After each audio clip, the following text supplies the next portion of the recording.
The Doctor is In is a co-production of Ave Maria Radio and EWTN Radio and carried across the EWTN Global Catholic Radio Network.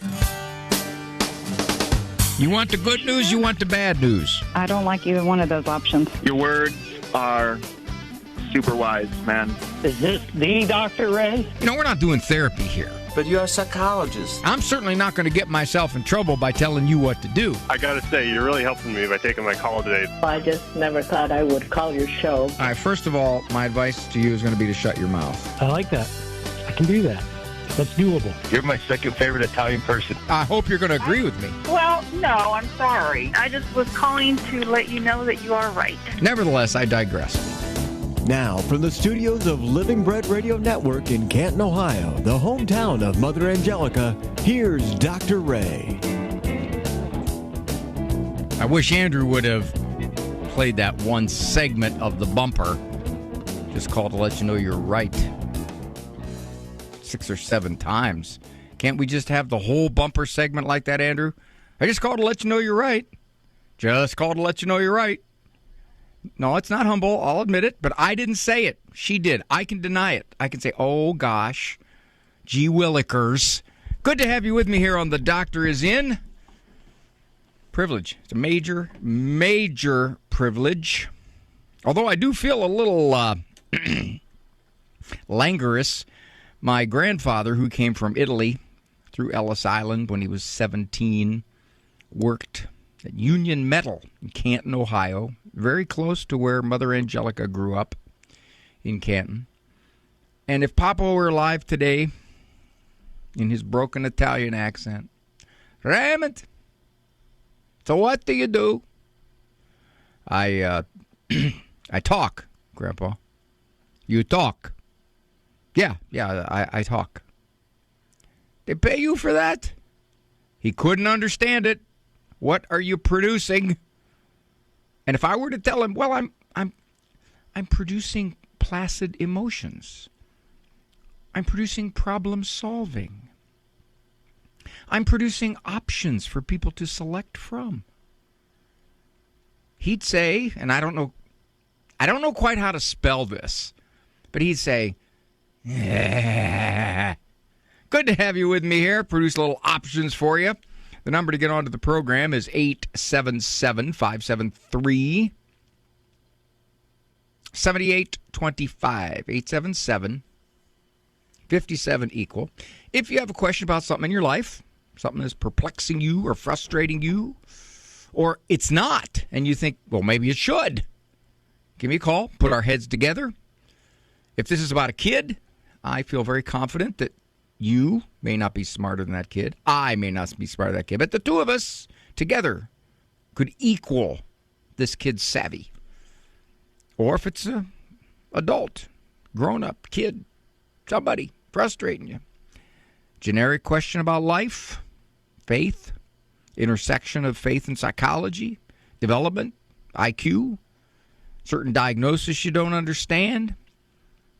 Maybe some psychology terminology. You know, psychology terminology just sort of drifts.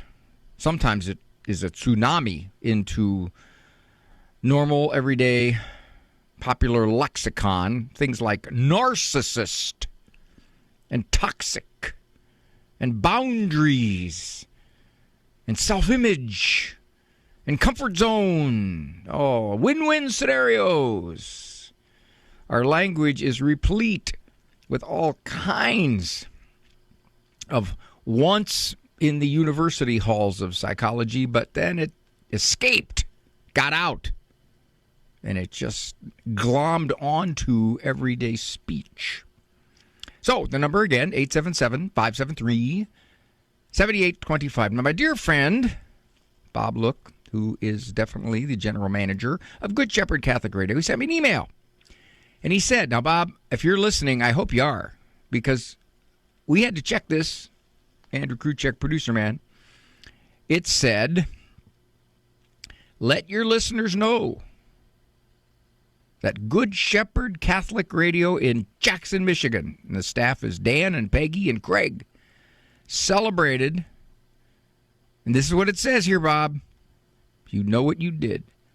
Their 11th month of an on-air operations last month. 11th month, hey? Huh? Now, of course, we had a crew check. My producer man said to me, well, why didn't Bob just wait for another month and say our first year? But it's not. It's 11 years. You guys know that. You've been on the air 11 years. Jackson, Michigan. I'm going to Jackson. Remember that song by Nancy Sinatra? You big talking man. So congratulations to all of you there. All right, what else do we have here? My standard announcement that I've been making, and I will continue to make until the audience is filled up on October 28th and 29th. We will be in Ann Arbor, Michigan to tape 4 episodes of Living Right with Dr. Ray. I remember when I was speaking with the folks at EWTN on a title for the program, I said, Living Right with Dr. Ray is a little uppity. It's kind of a little self-promoting. Like, maybe we could just make it Living Okay with Dr. Ray. It's got a little nice little rhyme to it, and it's not too grandiose. But anyway, it still is Living Right with Dr. Ray. 4 tapings, October 28, 29 at Russell Videos. It's there in Ann Arbor. It's right there. 5:30, 7:15. 2 a night. If you'd like to be in the audience. Now, interesting thing here at Russell Videos, we don't have a whole lot of room. Normally, we can take 100 to 200 people. The studio setup there allows us 55. Now, what we did was we pushed that number up a little bit. So the one show that is simply filled up is Wednesday night at 7:15, Father Joe Krupp. Now, those of you listening up in that area with Father Joe, you know what he's like. He's a heck of a guy, wonderful priest, funny as all get out, incredibly funny. He'll be there, and he must have a plethora of groupies because he's filled up. But here's what I would say. If you come on the show before, you can stay. You can sneak your way to stay because sometimes people don't show up when they say they will, even though we tell them you got to show up. So the shows are still open, with the exception of Father Joe's, on Tuesday and Wednesday nights. Go to AveMariaRadio.net and sign up, because once those things are filled, we're going to have to shut it down. That'll be it. Now, that's 3 more weeks from now?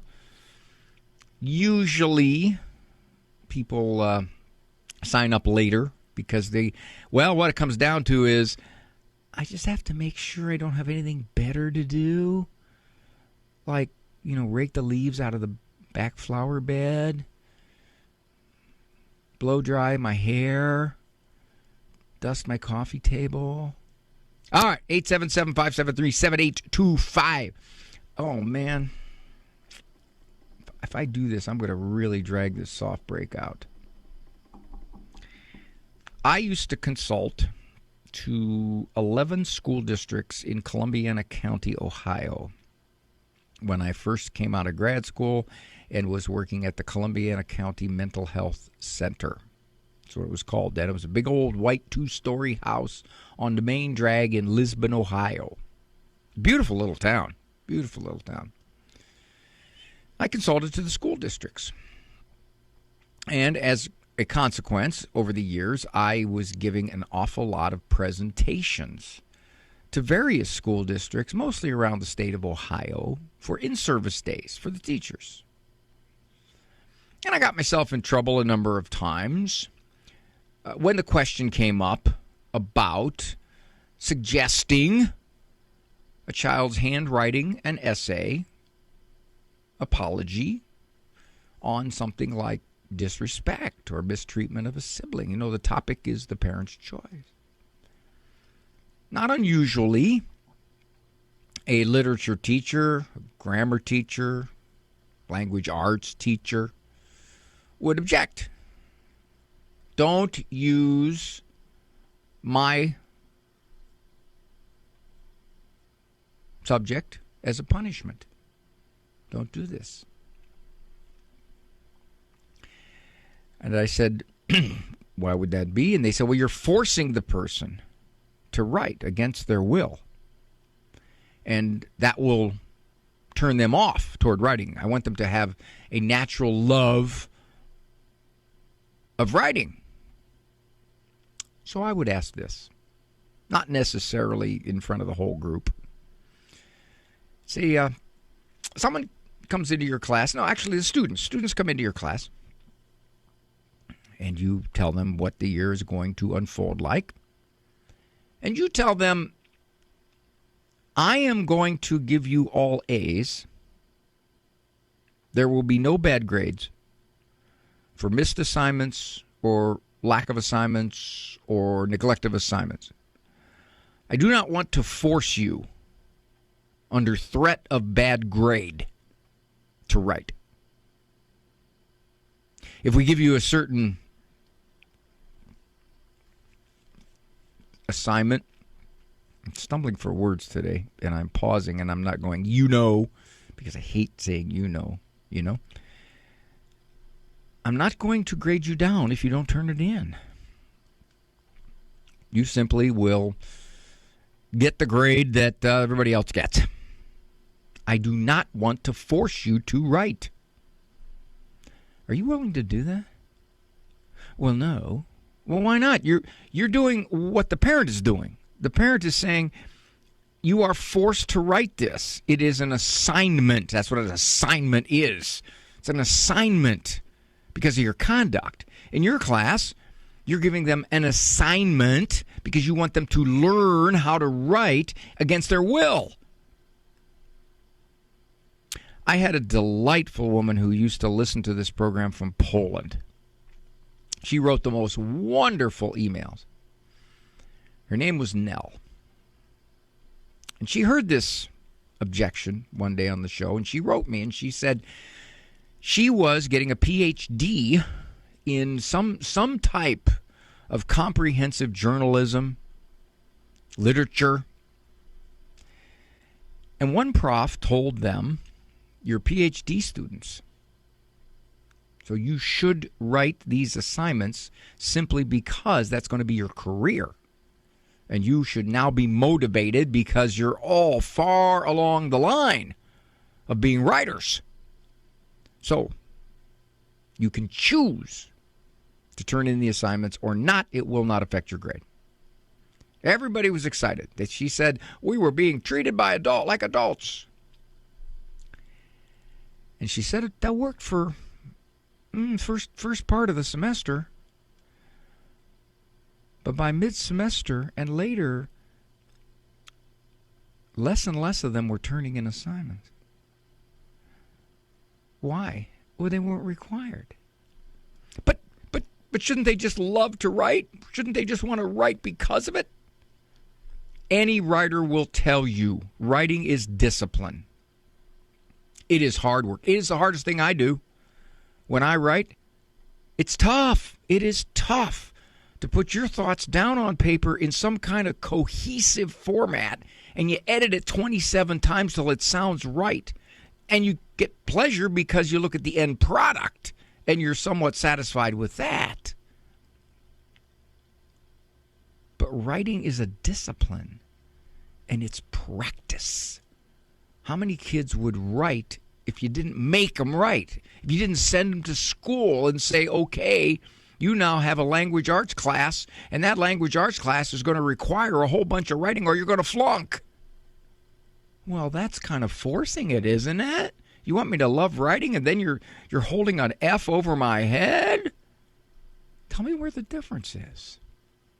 I don't know how we got this idea that if you make a child practice their writing skills, like their math, and like eating their vegetables, and like please and thank you, these are all just habits you develop, that somehow, some way, go ahead, extrapolate this to church then. Don't make them go to church. You want them to want to go to church. And if that kid's 14 and doesn't want to go to church, you don't want to force it, do you? Boy, you're really running a risk there. One final anecdote. I could approach this from many, many angles, but I'm sorely running out of time. A well-known author was giving a seminar to young writers. The place was packed. He approaches the podium, And he says, you are here, I assume, to learn how to write. Of course, everybody agreed. And he said, well, then leave. Go home and write. Now, obviously, he talked more, but that was his point. It is all practice. And it is all something that sometimes has to be forced upon you. I force myself to write most of the time. I don't say, oh boy, go goody, goody, goody. I can't wait till I can sit down for 2 hours and try to figure out what's in my head and put it on paper so that it makes sense. Boy, that's exciting. I would rather wax my car. At least I can see the results of that. So for those of you who are thinking, I don't know if I want to use essays, you don't have to worry. That's not going to happen. And my two oldest children, who both wrote their share of essays, when they applied to college, got perfect scores on the verbal of the SAT. Maybe it was the results of all them essays that them essays, you see? See how I did that? Trying to be a little folksy there. The essays that their mom assigned them. 877-573-7825. Dr. Ray. Do you own popular index mutual funds or ETFs? If so, you're automatically own shares of companies that conflict with your moral beliefs. Ave Maria mutual funds are managed to conform to pro-life and pro-family values. Long-term investors can invest in the no-load Ave Maria mutual funds. The experienced professional portfolio managers make decisions based on investment fundamentals and pro-life values. You can learn more about Ave Maria mutual funds today at 866-AVE-MARIA or visit AveMariaFunds.com. Hello, Steve Ray here from Footprints of God Pilgrimages. The land of our Lord and Our Lady is calling us. We're heading back to the Holy Land over Christmas break this year. We have the best, most reliable guides and services awaiting us. The holy sites are open, and the local Christians are anxious to see us. Galilee, Jerusalem, Nazareth, Bethlehem. No crowds, no lines. Hope you can join us. Find the Ave Maria Radio travel tab at AveMariaRadio.net. The wisdom of Mother Angelica. I said to the sisters one day, what do you think you're going to look like in heaven? Oh, some of them had absolutely magnificent ideas. I didn't think of one of them. And so I got desperate because then my turn came. I didn't know what to say. And so in desperation, I said, what do you think I'll wear in heaven? And they all said with one voice, armor.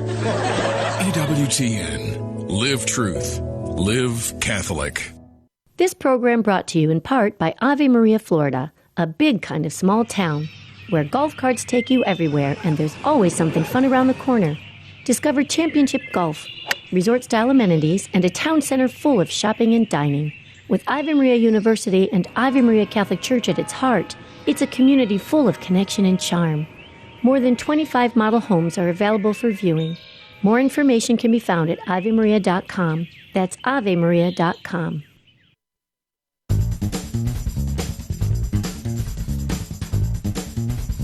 You people are hyper vigilant. You are hawks. Frank just sent me this email. It says Jackson was sung by June Carter and Johnny Cash. That is true. The original, I believe. But I think Nancy Sinatra also did it. Maybe I'm wrong, but Andrew's checking it out.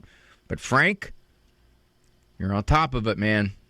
I hope you just listen to my advice as closely as you listen to my lyrical mistakes. We have an anonymous young lady here calling.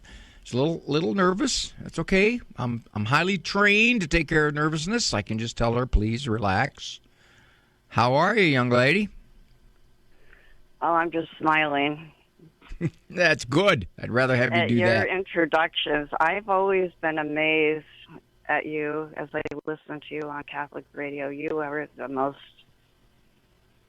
interesting, educated, performing artist as well as a professional psychologist. You're just, I have words that I can't express. I really appreciate your love for Christ and people and how you are there always for everybody. And I just love the way you do everything. I'm really grateful for you. very much. Do you realize, dear lady, if I'd have known you were going to go on like that, I would have dumped my whole monologue. I would have given you close to 10 minutes, go to thesaurus, find all these superlatives, and I'll just wait. And you say them. Now, I know Andrew, he's on the phone, so I don't think he heard all the sweet things you said, because normally he's going to... Andrew, are you there, or are you on the phone? Because... Okay, he's reading about Jack. You got to remember, flag what this dear lady said. We got to get something out of that. Okay. So what this friend that comes to your house. Yeah, please. No, I'm serious. I'm ready to rip my hair out. I've been trying to struggle. I've tried to be kind, patient. I've done some teaching regarding... Years has this friend been doing this? A long time. But I didn't notice it over time. I didn't notice it. So this friend just sort of comes over, and does this friend interact with you? What does that mean? Interact with? In other words, you're friends. You talk and you do those kinds of things. But in fact, it's a she, I assume. It's a he. Oh, it's a he. Okay. So he's kind of a slob, and he really doesn't care what he slobs up at your house. Well,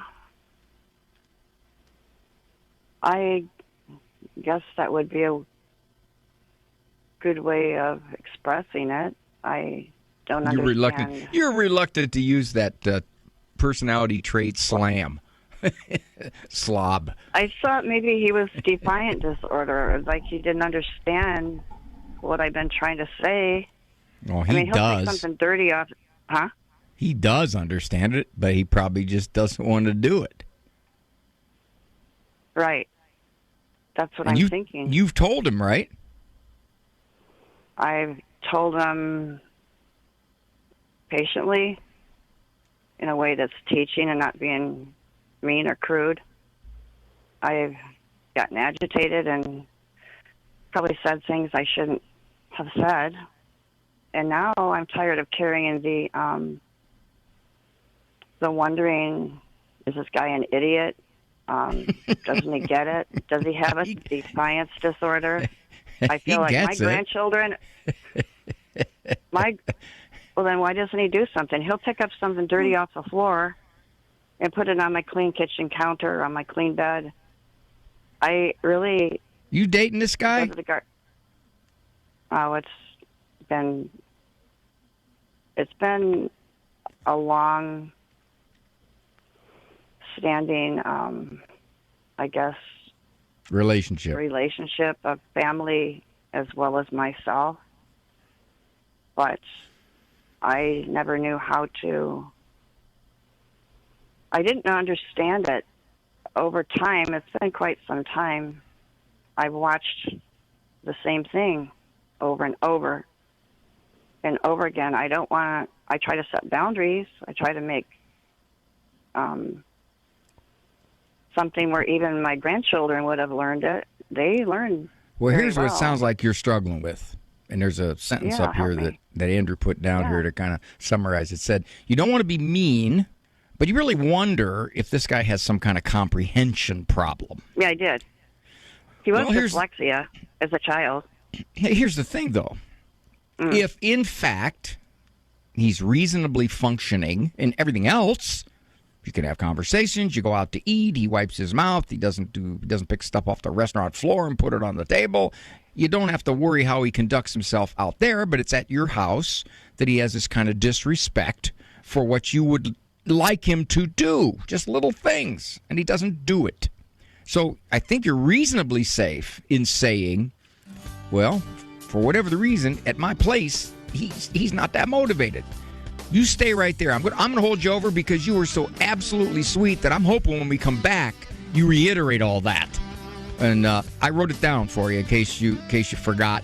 I wrote it down, and then I'll say it, and then you just have to say, I agree. Don't leave me. This is Dr. Ray.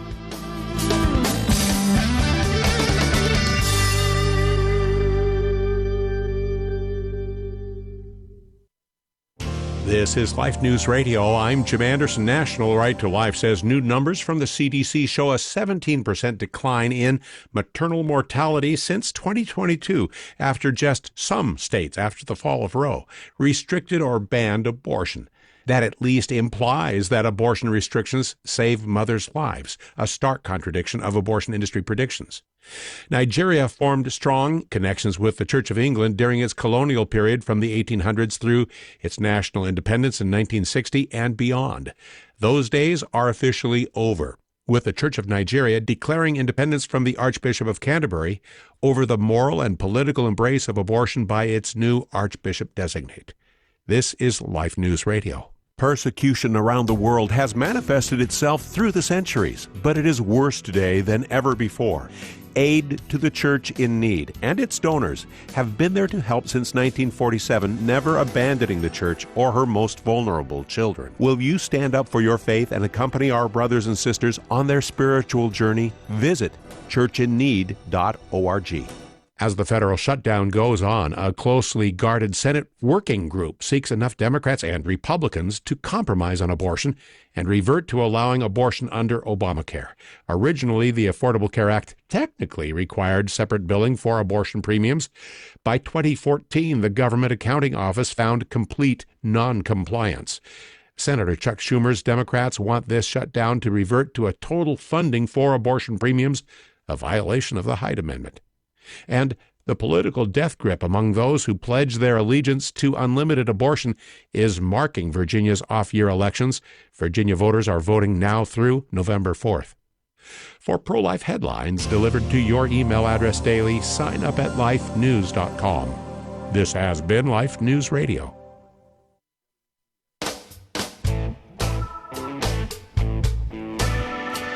Andrew Kruchek, my producer man, bailed me out with Frank, who corrected me.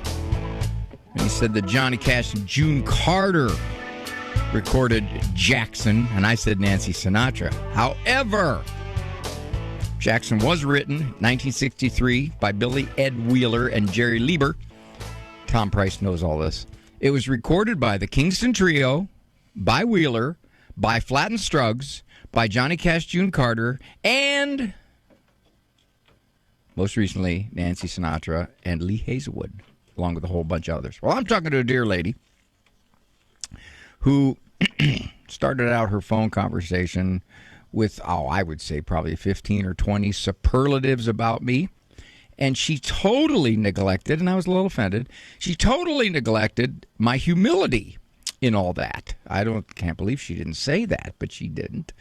And she's got a man that she's had a relationship with, and he comes over the house a lot, and he essentially doesn't listen when she asks him, please don't do this kind of stuff. You're just sort of slobbishly conducting yourself in my house. You still there, dear? Yeah, I'm smiling. I did forget to say humility. You've got a lot of humility. I know it. And don't let it happen again. Now, here's the question for you. If you otherwise enjoy this guy's company, and wait, well, that was a hesitation. It looks like you got some mixed feelings there. Okay, so I think you just answered my question. You can say to yourself, I think what he does is indicative of he really doesn't care all that much what I'm asking of him. I'm not asking him much, but he's neglected it for months and months now. This is not something that happened yesterday. Oh, geez. Okay.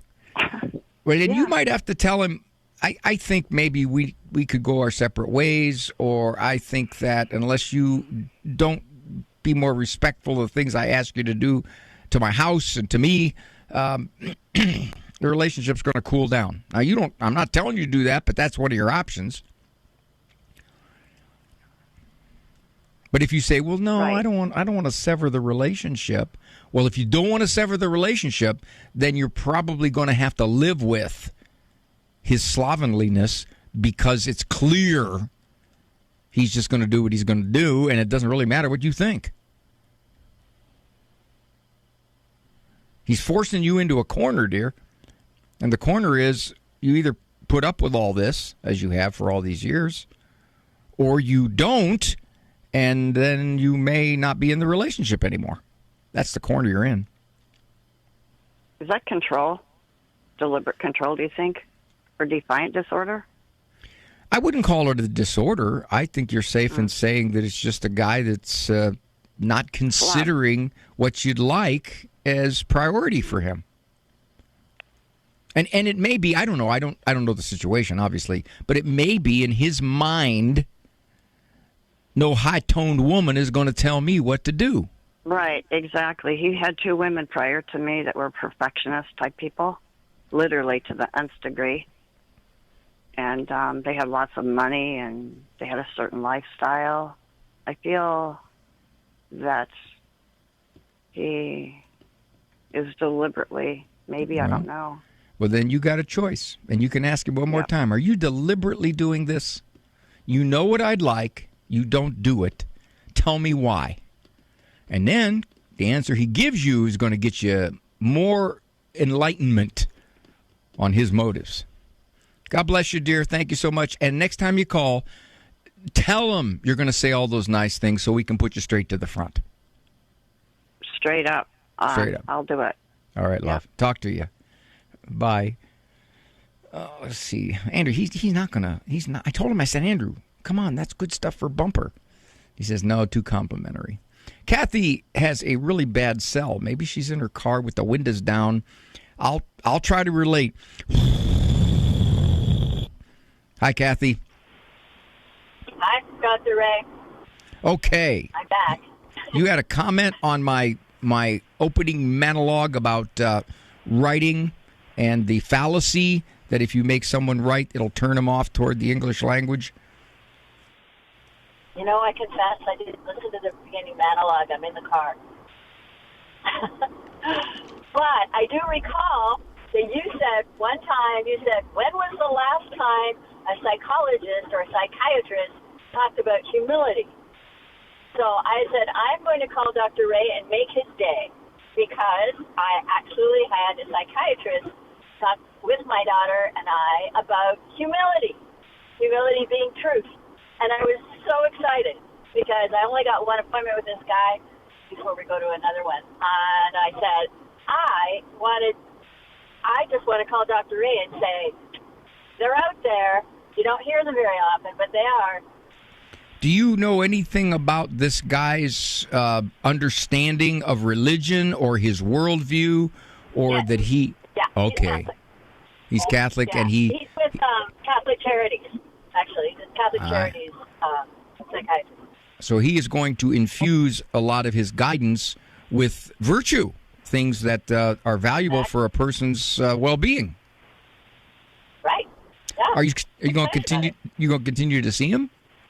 I wish I could, but no. She's like seeing a psychologist, and then we're going to go to a psychiatrist for some evaluation to see what her cognitive levels are, strong and weak. And anyway, but it was probably the only time I'll get to meet him. But I had to share my excitement with you. I think that is wonderful. I often comment when I give presentations. I'll say, if you go to the computer and you type in child self-esteem, there's tens and tens and tens of millions of options. If you type in child humility, only a fraction thereof. And I said, when is the last time you heard a secular expert talk about humility, which is at the very center of our virtues? And my humility is something I'm very proud of, you know? I understand that struggle, Dr. Ray. It is. Bless you, Kathy. Thanks for the call. All right. All righty, dear. Bye. Jesse, you're up next, but I'm going to bang my head against a break here. Ooh, that's kind of rough talk, isn't it? Not allowed to really talk that way. I can get in trouble. Well, I am going to bump up against a hard break, but I'd like to hear more from you. It's the bottom of the hour, and usually we get another slew of calls at the bottom of the hour, so I'd invite you to call 877-57-EQUAL. That's the number to call, 877-573-7825. If you would like to get onto the program, because we have plenty of time. I promise you I'll get to your calls unless you swamp us If that happens, then okay, I may be made a liar. But short of that, I will do everything I can to get to your calls. 877-573-7825 is the number. Andrew is screening, and I'm sure he probably has his finger on the hard break button now.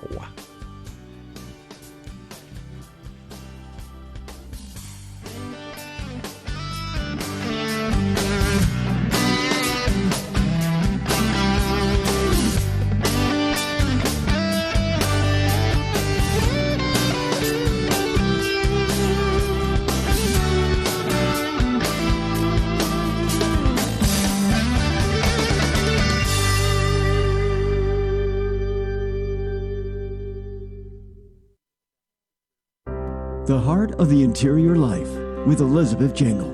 Within the context of St. Ignatius of Loyola's spiritual masterpiece called The Spiritual Exercises, we find what is called the 14 Rules for the Discernment of Spirits.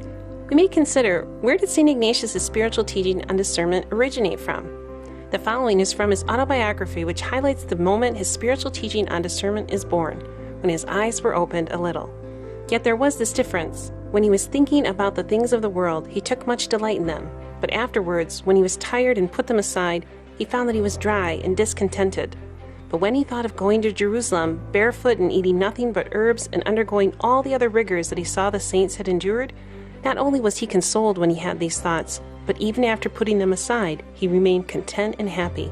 He did not wonder, however, at this, nor did he stop to ponder the difference, until one time his eyes were opened a little. For more information, visit AveMariaRadio.net. Father Benedict Rochelle. I don't think people should have negative fears of God, but I think you should get a lump in your throat. You should feel excited. Suppose I was going to take you and introduce you to the Pope or to the President of some country or something. You might get a little lump in your throat. Forget it. Every day, you, I, live and move and have our being in the presence of God. These are the class of feelings we should have. And we should have them to an intense degree if we really had the sight of Almighty God. These feelings are the feelings which we shall have if we realize His presence. And in proportion as we believe that He is present, we shall have them. And not to have them is not to realize, not to believe that God is present to us. The people you know and trust are on EWTN. Oh, hi, Dr. Ray. Thanks for taking the call. I listen to you frequently. So I don't listen to me frequently. Go ahead. Well, maybe you should.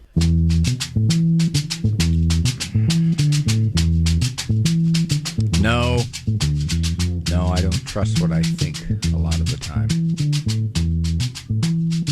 Okay, let's go to Jesse. Jesse from Texas. Very simple, straightforward question. Hi, Jesse. Hello, how you doing? Oh, good, sir. Yourself? Can you hear me? Yes, sir. Okay.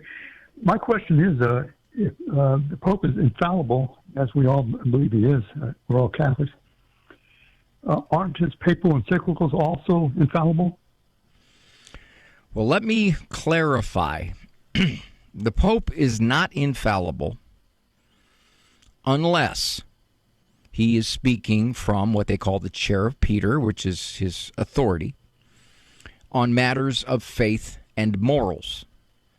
Much of the time, the Pope speaks as teacher, as someone who guides.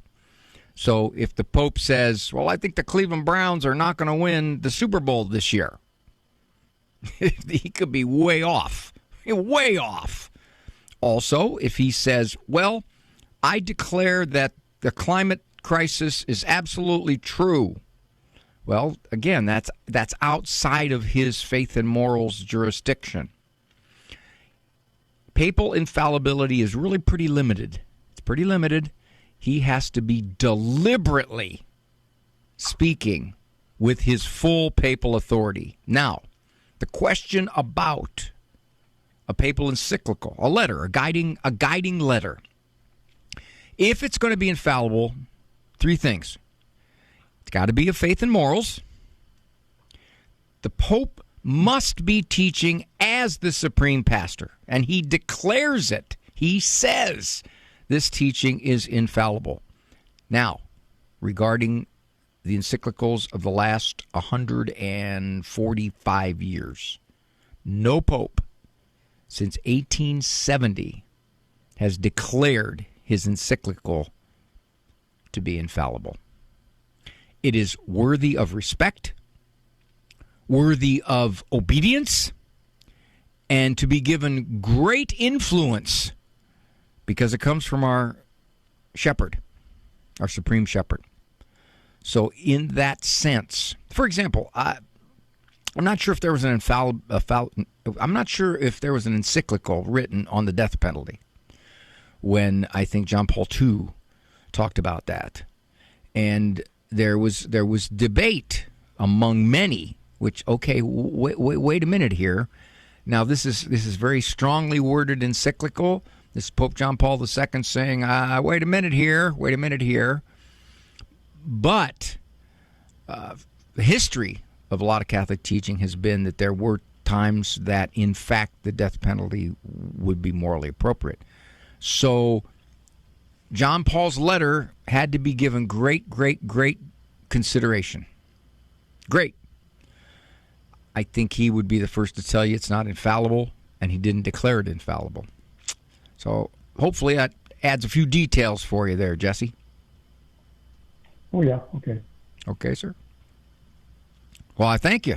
I appreciate it so much. Thank you for the call. All right. Let's talk to Chris. She's from Ohio. She said she wanted to add to the last call and say they just don't leave the house. Chris, I'm not sure what you mean. Help me out. Hi, Dr. Ray. This is Chris. Yes, ma'am. Hey, this is a test and maybe an activity in humility since you just discussed it. Are you ready? Oh, I crushed that. Come on, I don't need tests in humility. I have... I'm just... Okay, I mean, so the caller that gave you 23 superlatives, yeah, that one, Dr. Ray, you messed up. I did? You messed up. You didn't give her the option to just meet her friend outside of her home. Now, if she would have said, well, he lives with me, well, there you have it, the disrespect. That's it. Simple. You know, you are right. I did not pursue that. I did not assume this was a live-in boyfriend. Good point. I got the sense it wasn't, Chris, because the call was being screened by Andrew, and the implication was the guy comes over. Yeah, well, I think that, that's possible, but still, the other option would be don't meet at your house. Well, that's a good point. Go to a movie, go anywhere, but don't go to your house. And that's a very good point. And my guess would be they do that. The problem comes when he comes to the house. Yes. So can I want to still... tell you that I really appreciate your show, and I listen to you all the time, and you... You got to get out more. You got to get out more, woman. That's what I'm saying. I love the humor. Thank you, Dr. Ray. All right, dear. You take care. Let me take a break, and when we come back, we'll get to your calls, and you take care of them, Andrew or Eric, and tell them they'll be up next. This is Dr. Ray. Do you own popular index mutual funds or ETFs? If so, you're automatically own shares of companies that conflict with your moral beliefs. Ave Maria mutual funds are managed to conform to pro-life and pro-family values. Long-term investors can invest in the no-load Ave Maria mutual funds. The experienced professional portfolio managers make decisions based on investment fundamentals and pro-life values. You can learn more about Ave Maria mutual funds today at 866-AVE-MARIA or visit AveMariaFunds.com. What is the perfect prayer? The prayer that was taught us by the Lord Jesus himself, the Our Father. The Catholic Catechism cites the Our Father as truly the summary of the whole gospel. St. Augustine writes, "Run through all the words of the holy prayers, and I do not think you will find anything in them that is not contained and included in the Lord's Prayer. The Scriptures, the Law, the Prophets, and the Psalms," says the Catechism, "are all fulfilled in Christ." This is the good news of the gospel. St. Thomas Aquinas gives equally high praise to the Our Father. The Lord's Prayer, he says, is the most perfect of prayers. In it, we ask not only for all the things we can rightly desire, but also in the sequence that they should be desired. The rightness of our life in Jesus will depend on the rightness of our prayer. This is Peggy Stanton, and this has been the Order of Malta's Minute with the Catechism. The following program is brought to you in part by MyCatholicWill.com. Surveys show that more than half of Americans do not have a will. At MyCatholicWill.com, it takes as little as 15 minutes to write your will and secure a legacy of faith. MyCatholicWill.com is the exclusive online destination for creating a Catholic will. The process of writing a will is simple and now more accessible than ever. MyCatholicWill.com, a legacy of faith for those you love.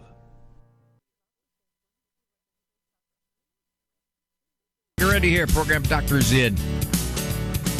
Carl from Missouri called, commented. He said he likes it when I'm folksy. Aw, shucks. Gee willikers. Barbara from Dallas, Texas called a few weeks ago when the call dropped. I don't remember that, but Barbara she'll refresh my memory. Hi, Barbara. Hi, Dr. Ray. Thanks for calling. Yes, I had called about my adult daughter, and she's 40, in her early 40s, and she has what I believe is borderline personality disorder. You just never know what is going to happen at any time and how she's going to act. But after listening to you, I have realized that I just have no control. And I have to just let it all pan out the way it pans out. She comes to visit. She'll not have anything to do with me. She won't answer texts, won't answer phone calls for several months. And then she'll just decide she's in a good mood and she's happy, and she'll call. And sometimes she'll actually want to come over. She doesn't really have a house of her own. She lives with an abusive guy that she always says it's her fault because she pushes him to react the way he does. But my question to you is, when she does come over, she always wants to, she'd be happy and very personable. She's very intelligent. And she'll stay overnight. And if I ask her, okay, how long are you going to stay or anything, well, then she gets her feelings hurt that I don't love her and I should have unconditional love for her. And then if she does stay, she overstays to where all of a sudden she'll have a breakdown and start acting irrationally and crazy, and we have to ask her to leave, and then she won't leave, and I actually have to threaten to have her evicted because she'll call the police on us and say that we're abusing her mentally, and the police will come out and they'll say, I'm really sorry, but you have to evict her because she's been here over 10 days or something. So she'll come and she'll refuse to leave. Yes. She'll come and she just literally will not leave and will say, I don't want you here anymore. You have to leave. And she'll say, I'm not leaving. And that, I think, goes with the borderline personality disorder. She just doesn't make any sense. Why does she want to stay if we're mentally abusing her? I mean, and Yikes. I can't understand it, and there's nothing I can do about it, but am I hurting her by letting her come every 6 months or once a year to stay and then have to have the police out? And is that all she comes? Go down? Just once every 6 months or a year? Yeah, and sometimes she'll start communicating with me, and then she'll say she's talked to online psychiatrists, and they keep telling her, don't have anything to do with your parents, they're narcissists, and they're hurting you, and so then she'll ghost us forever. I don't know if she's dead or alive, and Yikes. I worry about her. So the relationship is completely unpredictable. Correct. What would happen if you told her before she came over, love to see you, but you understand the visit's limited, and if it's time to go, you have to go, and if you're not going to go, please don't make me call the police.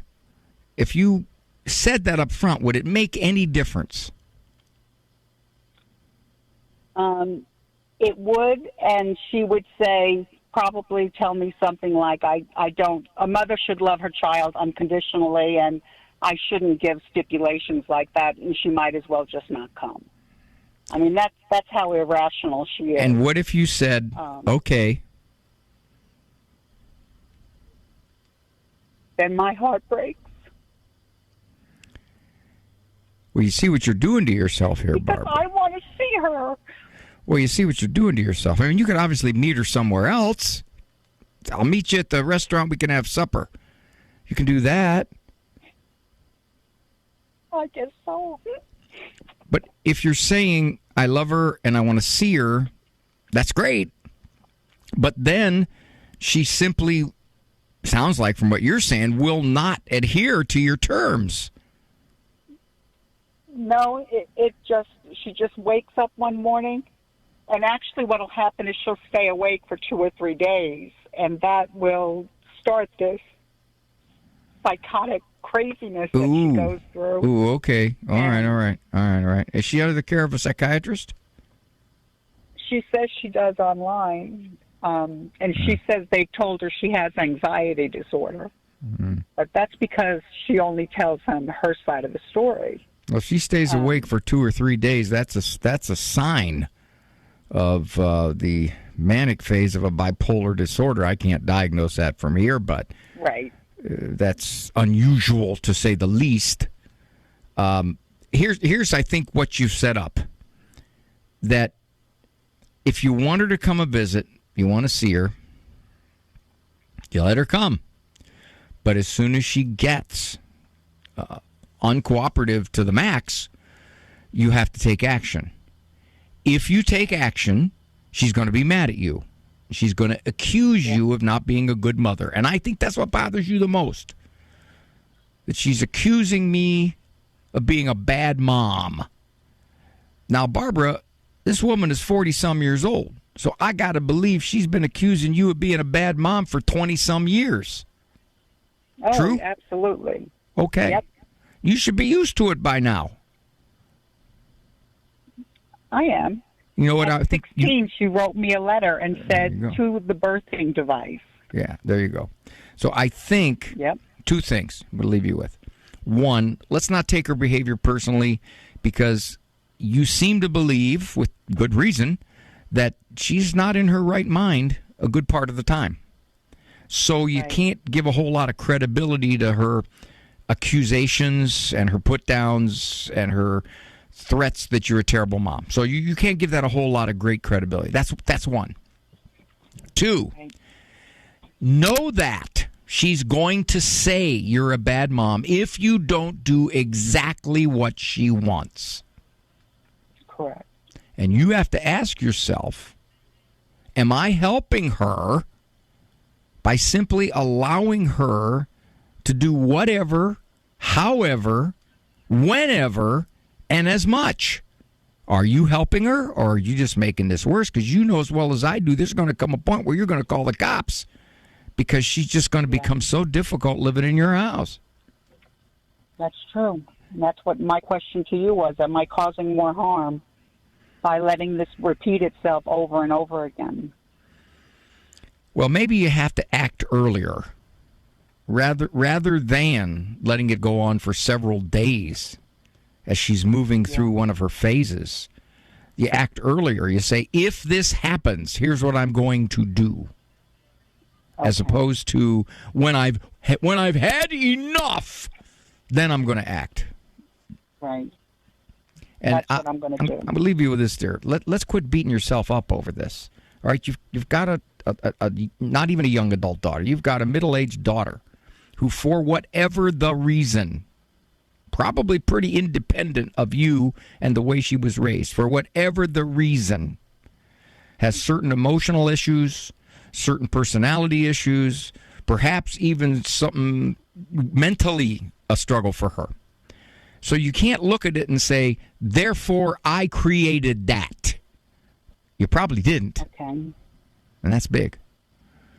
Thank you for calling back, Barbara. God bless you, dear. Be at peace, please. Be at peace. Don't tether your peace to an adult child who can be all over the map. John, you call back, please. I'll talk to you. This is Dr. Ray. So glad you joined me. Hey, join me in Ann Arbor. AveMariaRadio.net to sign up for Living Right with Dr. Ray. October 28th, 29th. Want to see you there? 10 seconds, Andrew. All righty. Walk with God, your only eternal walk. For information on Dr. Ray's presentations, books, and CDs, visit drray.com and follow him on Facebook and Instagram. The Doctor Is In is a co-production of Ave Maria Radio and EWTN Radio and carried across the EWTN Global Catholic Radio Network.